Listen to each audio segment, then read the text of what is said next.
A homeless girl helped a stranded man and her life changed forever. In the city of Lagos, where the streets never sleep and dreams get lost in traffic, where wealth flashes in tinted windows and hunger hides beneath broken bridges, one rainy night changed the story of two souls from different worlds. He was born with everything. She was born with nothing but a kind heart. But destiny doesn't care about class. And sometimes, love shows up in the most unexpected places. This is the story of Daniel Opara, a billionaire everyone respected but nobody really knew. And Benita, a homeless girl whose simple act of kindness rewrote both their lives.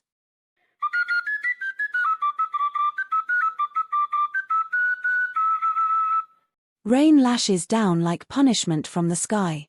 Horns blare, and people rush past, covering their heads with newspapers or tattered handbags. The streets are alive, chaotic. But in the middle of it all is stillness. It was supposed to be another power-packed day for Daniel Opara: meetings, stock alerts, investment calls. But something was off. The skies were overcast, reflecting his mood. Inside his sleek white BMW SUV, Daniel sat quietly at a red light. His driver absent that evening, he had insisted on driving himself. For the first time in months, the silence was deafening. He glanced at his dashboard and saw his ex-wife, Angela, on the screen on video call. Smiling. Pretending. "Don't ever think you'll find someone better than me," she boasted. It hit him like a slap. A flood of painful memories invaded: her betrayal, the divorce scandal, her cold eyes the day she walked away. Daniel muttered to himself, "I gave her everything, and she still chose destruction." Suddenly, honk. Honk. He had missed the green light. He jerked the wheel and tried to accelerate, but his vision blurred with rage. His hand shook.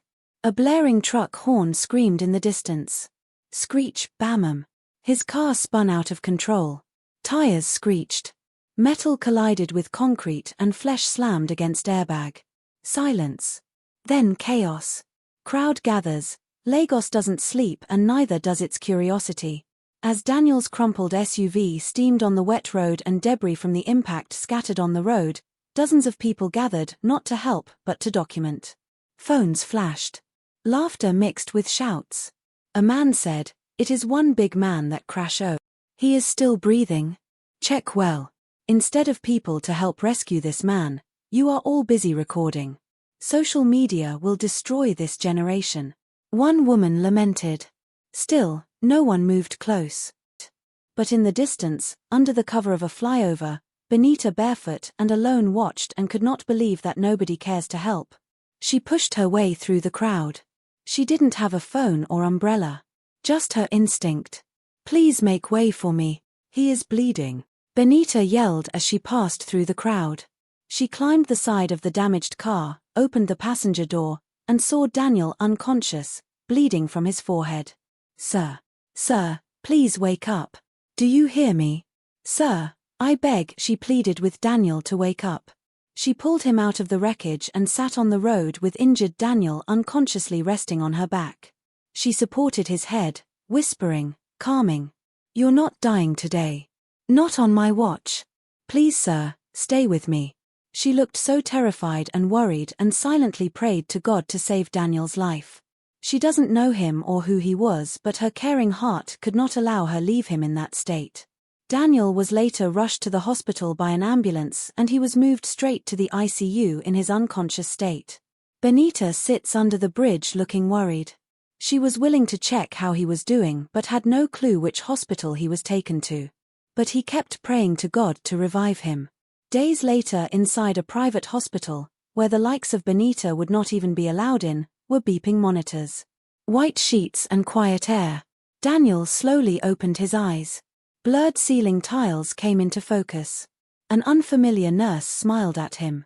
"Welcome back, sir. You've been out for 2 days," said the nurse. Daniel tried to speak, but his throat was dry. He struggled to remember what happened. Few hours later he regained full consciousness but was still wondering what happened and how he got to the hospital. Who brought me here?" He managed to speak. The nurse smiled. "That's the mystery. We were told a street girl found you in your wrecked car." She risked her life to stop the bleeding and waved down a good Samaritan who called the ambulance that drove you here. Daniel frowned. He wasn't used to people helping without a reason. In fact, he wasn't usually on the receiving side but always the one who makes it a duty to help others. After he was discharged from the hospital, Daniel ordered his assistant to look for the girl that saved him. Find her, whoever she is. I want to meet her and know who she is. The search began. The PA and her team searched hospitals, police reports, the streets, but Benita had vanished into thin air without any trace. After the search came to an end without any success, Daniel's assistant reported back to him. 4 days and weeks Daniel could not stop thinking of who this mysterious homeless young woman was. Who is this mystery girl that saved me? Where on earth will I find her? He whispered. Few weeks later, Daniel was driving in his black Range Rover SUV and his car developed a fault. Suddenly the car engine turned off. This time he wasn't involved in any accident, but his car stalled in the rain. People walked past him, cars drove past him, and no one seemed to render help. It was poetic, almost suspicious, the same man, another car issue, and a drizzle turning to heavy rain. He took his phone and boom, no network coverage due to the weather condition. So he couldn't call his mechanic, staff, and/or any other person to come to his rescue. Just the rain and frustration. His designer suit soaked. Out of frustration, he kicks the tire of his luxury black SUV. His face is drained, lips trembling with frustration. He looks out of place. Angry, tired, and drenched. Seriously? This car picks today of all days to disgrace me? Under this heavy rain? What kind of embarrassment is this? He opens the car hood and stares blankly. Across the street, under the bridge, a young woman watches. She was barely 22 and curious, but her eyes are older. This fine rich man, Don Jam Wala today. This is the kind of rain that tests rich people's patience. She whispers to herself. She hesitates, then walks across the road towards him. She greeted in high tone. Good evening, sir. You need help? She cheerfully asked. You? Help with this car? Do you even know what's wrong with it? Daniel skeptically asked. Maybe, sir. You can try me. No harm in trial. She smiled. He stares at her as if they have met before. Then he sighs and steps aside. Be my guest, Daniel said. She bent to check the car, her fingers deftly twisting the cables. Daniel watched in surprise.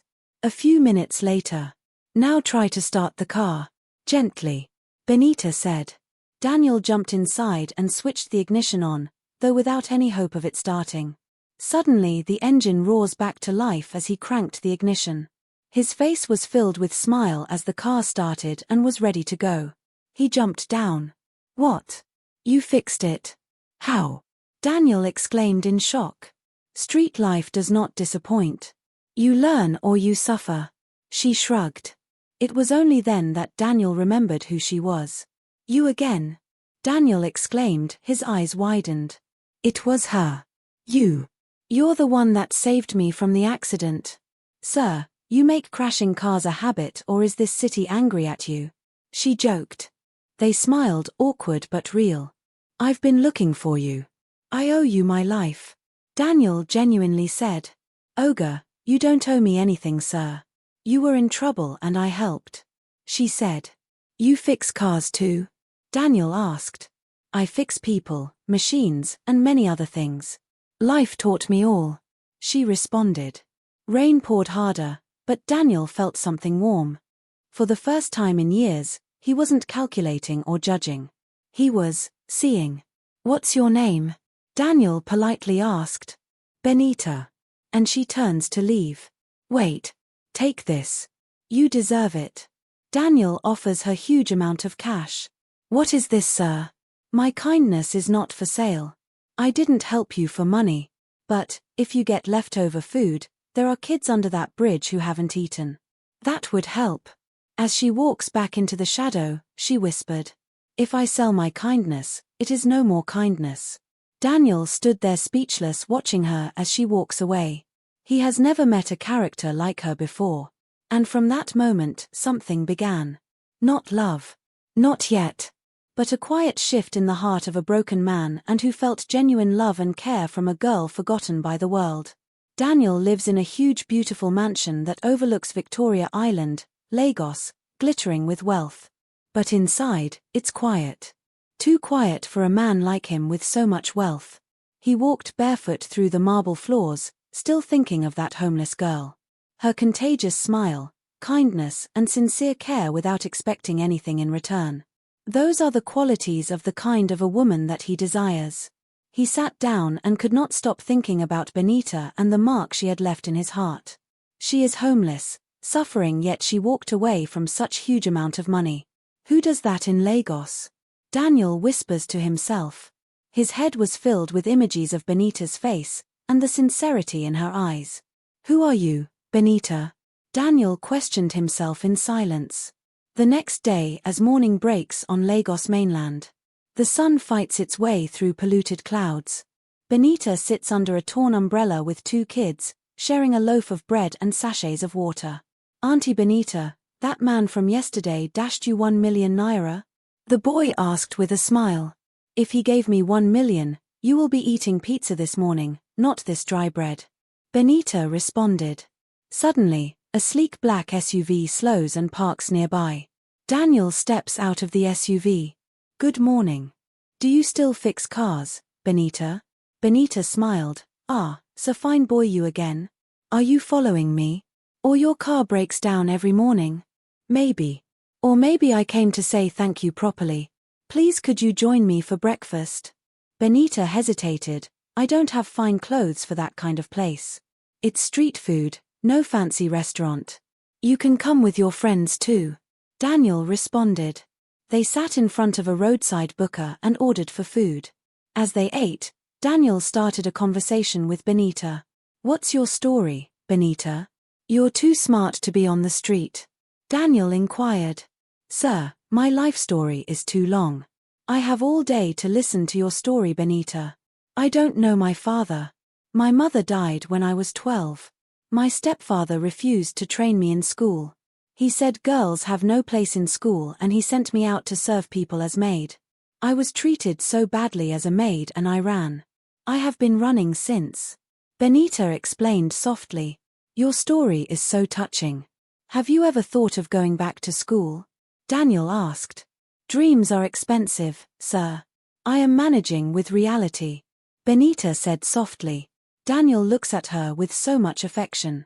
She made a lasting impression on him. Would you work for me, if I employ you? Sir, you mean as your maid? No, Benita, I run a foundation. We need people who sincerely care, he said. Are you sure you want me? I don't have qualification or certificate too. Benita said. But you've got a good and kind heart. That's what we're lacking, Daniel said. Few days later, Daniel took Benita to his foundation office. The staff stared as they walked in. That's the girl. She looks unrefined, who knows where the boss got her from? One of the staff lamented. Daniel overheard it. He frowns but stays silent. He shows Benita around. Don't worry about them. Just be yourself. Daniel advised her. Weeks pass. Benita becomes a quiet miracle. She helps street kids who love her without measure. She leads outreach and brings fresh ideas, and the center boomed. Daniel watches her from afar, his admiration growing like a speed train. One evening, after a long day, Daniel and Benita were discussing. Do you ever wonder what it would be like if you weren't homeless and things were different? Daniel asked. Sometimes I do. But then again, if things were different, I might never have met you. Benita responded with a smile. Their eyes lock. There was a pause and the moment lingers. Daniel later invited Benita to a family dinner at his Lagos mansion on Victoria Island. The place was dazzling, crystal chandeliers, marble floors, and walls lined with expensive art. His home was paradise on earth, yet he was a down-to-earth billionaire who doesn't measure people by class. Benita stood nervously in her simple dress, clutching her purse tightly. Daniel held her hand reassuringly. Just be yourself, Benita. They may look down on you today, but they will see the real you soon enough.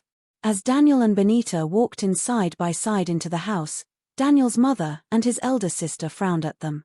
He pretended as if he didn't notice. At the dinner table, before he could introduce Benita, his mother Mrs. Opara and his elder sister Jessica exchanged disapproving looks, which made Benita uncomfortable. Mrs. Opara coldly said, "Daniel, why would you bring a street girl to our home? She looks unrefined. Which gutter did you pick her from?" Jessica smirked. "Is this some new charity project? Because it doesn't look like she belongs here." Benita swallowed hard, kept her composure but wished she never visited. "I'm not here to impress anyone, I just want a chance," Benita said quietly. Daniel frowned but stayed silent. Later in private, Mrs. Opara seriously warned Daniel, "Are you out of your senses? You're risking everything for a girl like that. Remember who you are. Mother, enough of all this. Can you at least give her a chance and see her from her inside and not her outer looks or social status? She is a very good girl with a heart full of kindness." Daniel angrily responded. Benita later moved into a new home, well furnished, courtesy of Daniel as a token of appreciation for saving his life and for rejecting his initial cash reward. She accepted the house on the condition that she was allowed to bring in her little street friends to live with her. Daniel granted her request with all pleasure.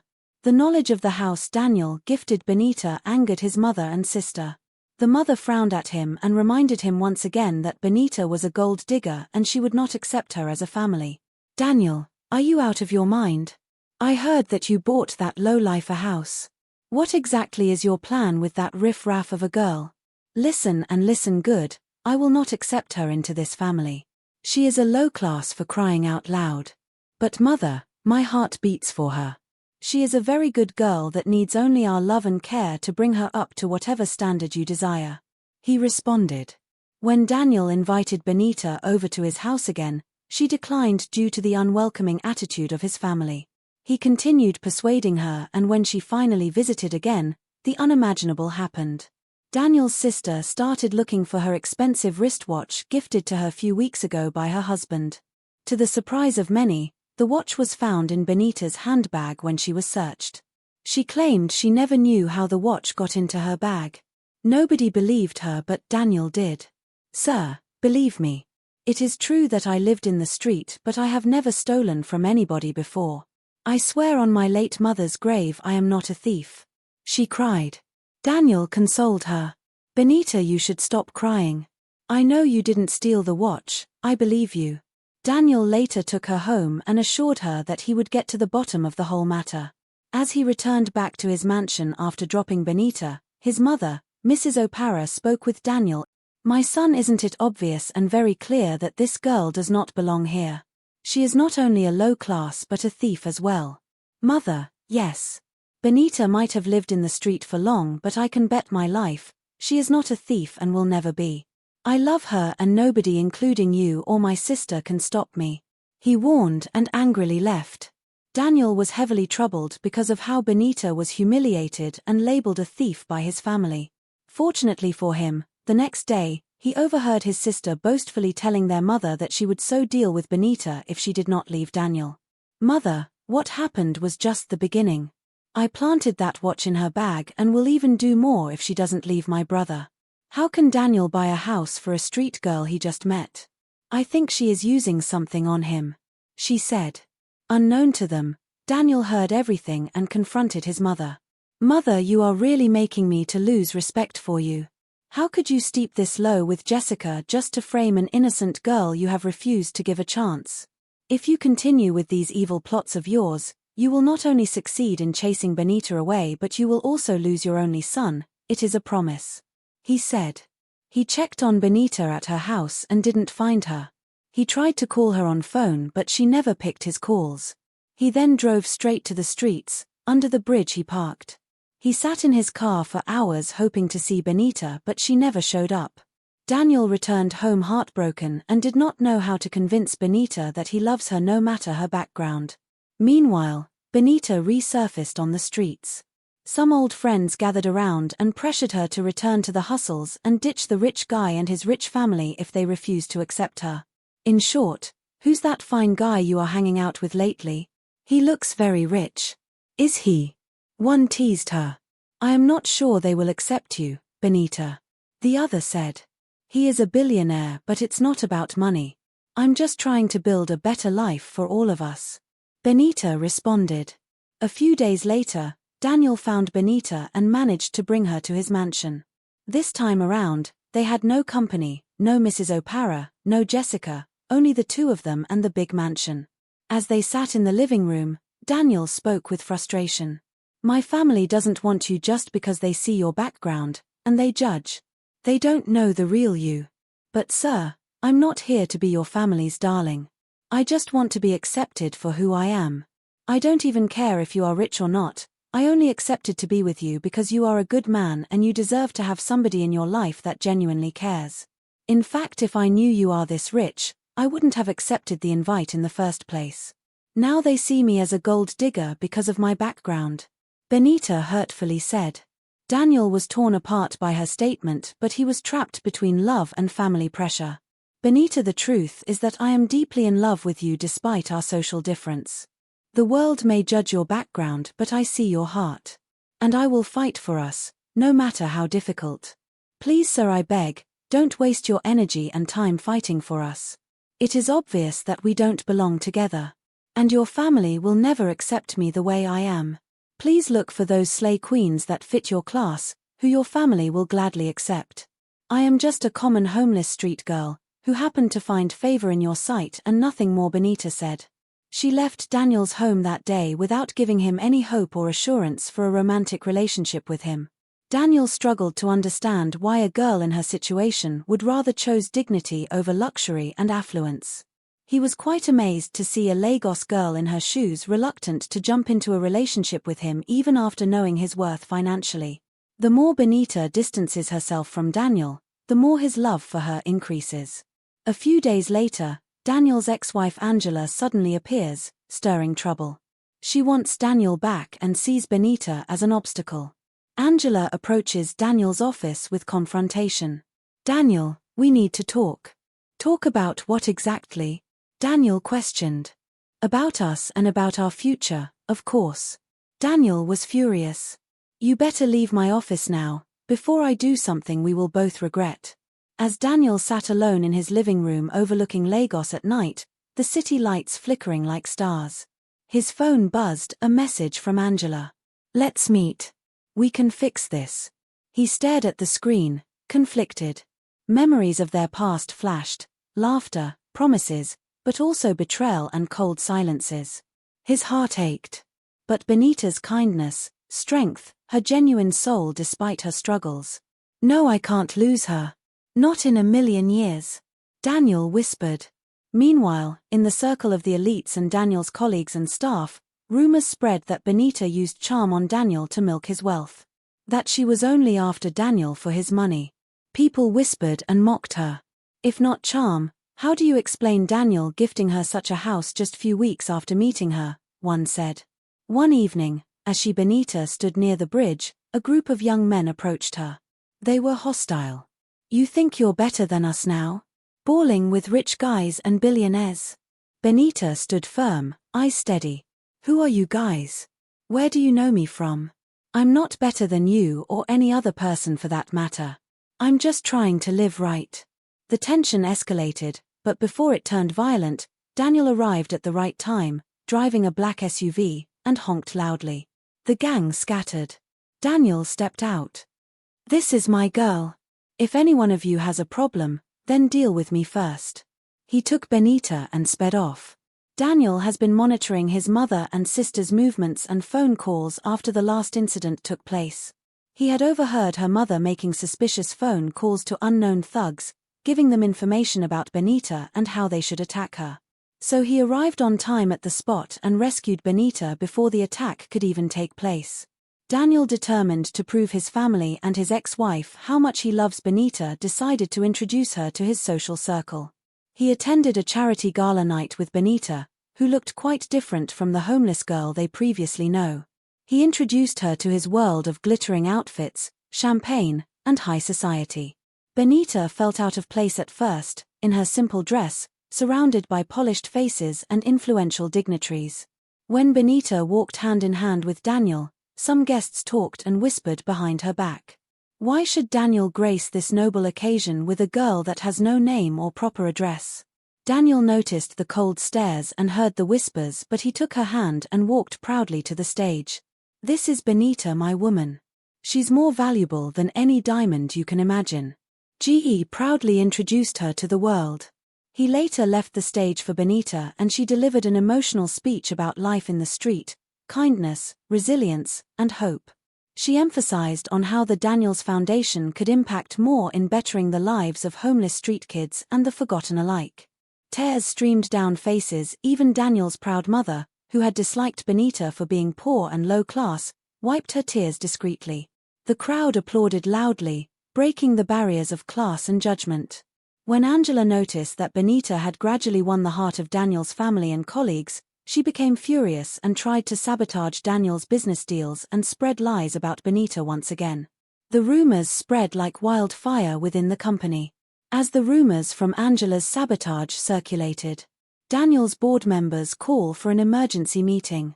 At the meeting, Daniel proudly defended Benita and calmed the situation. Mr. Daniel, we've heard disturbing things about Benita. Is she really a homeless street girl blackmailing you? What does she have on you that you are afraid of? Nothing, in fact, she's the only honest person in my circle. She saved my life, not just the car, and never accepted a dime from me. He calmly responded. The truth is that I am the one who went after her when I saw her heart, not the other way round. He explained. This girl in question fixed my car in the rain without asking for any reward despite her daily struggle. She once said that if she accepts money for her kindness, that her act of kindness becomes valueless. That is the woman I fell in love with. I trust her more than any one of you, seated in this meeting.